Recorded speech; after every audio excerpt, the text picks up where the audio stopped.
നമസ്കാരം. KSRTC ജീവനക്കാരിൽ അകാല മരണങ്ങൾ കൂടുന്നുവോ?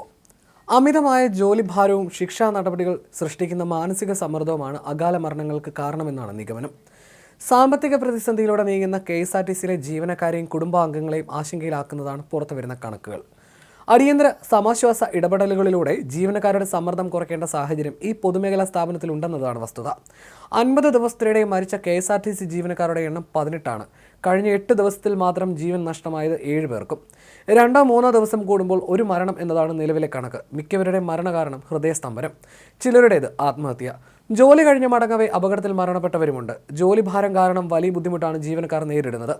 കൃത്യസമയത്ത് ശമ്പളം ലഭിക്കാതായതോടെ വലിയൊരു ശതമാനം ജീവനക്കാരും പ്രതിസന്ധിയിലാണ്.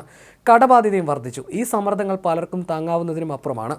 കഴിഞ്ഞ കുറച്ച് വർഷങ്ങളായി അകാല മരണങ്ങൾ വർദ്ധിക്കുന്നുണ്ടെങ്കിലും ഇതുമായി ബന്ധപ്പെട്ട് പഠനം നടത്തുന്നതിനോ പരിഹാര നടപടികൾ സ്വീകരിക്കുന്നതിനോ KSRTC മാനേജ്മെന്റോ ഗതാഗത വകുപ്പ് മന്ത്രി ഗണേഷ് കുമാറോ തയ്യാറായിട്ടില്ല. KSRTCയിൽ ജീവനക്കാരുടെ ക്ഷാമവും നേരിടുന്നുണ്ട്. ഇതുതന്നെയാണ് ജീവനക്കാരുടെ ജോലി ഭാരം വർദ്ധിക്കാൻ കാരണമെന്നത് വ്യക്തമാണ്. അധിക വരുമാനം നേടുന്നതിനായി ജീവനക്കാരെ ചൂഷണം ചെയ്യുന്ന നടപടികളാണ് അധികാരികളുടെ ഭാഗത്തു നിന്ന് ഉണ്ടാകുന്നത്. എന്നാൽ ജീവനക്കാർക്ക് കൃത്യമായി ശമ്പളം നൽകാൻ കഴിയുന്നതുമില്ല. 2018 ശേഷം KSRTCയിൽ സ്ഥിര നിയമനം ഉണ്ടായിട്ടില്ല. 10 വർഷം മുൻപ് 8500 താൽക്കാലിക ജീവനക്കാരുൾപ്പെടെ 43,000 ജീവനക്കാരുണ്ടായിരുന്നിടത്ത് ഇപ്പോഴുള്ളത് 23,000 സ്ഥിരം ജീവനക്കാരും 3,200 താൽക്കാലിക ജീവനക്കാരുമാണ്. ഇതോടെ ജീവനക്കാർക്ക് മിക്കപ്പോഴും ഡബിൾ ഡ്യൂട്ടി, 1.5 ഡ്യൂട്ടി എന്നിവ ചെയ്യേണ്ടി വരുന്നതാണ് പ്രതിസന്ധികൾ സൃഷ്ടിക്കുന്നത്. ആഹാര ക്രമീകരണം ആവശ്യമുള്ളവർക്ക് ഡ്യൂട്ടി മാറ്റം ബുദ്ധിമുട്ട് സൃഷ്ടിക്കുന്നു.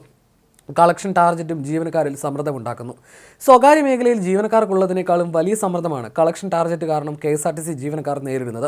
കിലോമീറ്ററിൽ 35 രൂപ കളക്ഷനാണ് ജീവനക്കാർക്കുള്ള ടാർജറ്റ്. എന്നാൽ ഇത് എല്ലാ സർവീസുകളിലും നേടുക എന്നത് എളുപ്പമല്ലെന്നാണ് ജീവനക്കാർ പറയുന്നത്. ടാർജറ്റ് നേടാനാകാത്ത ജീവനക്കാരെ മറ്റ് സർവീസുകളിലേക്ക് മാറ്റും.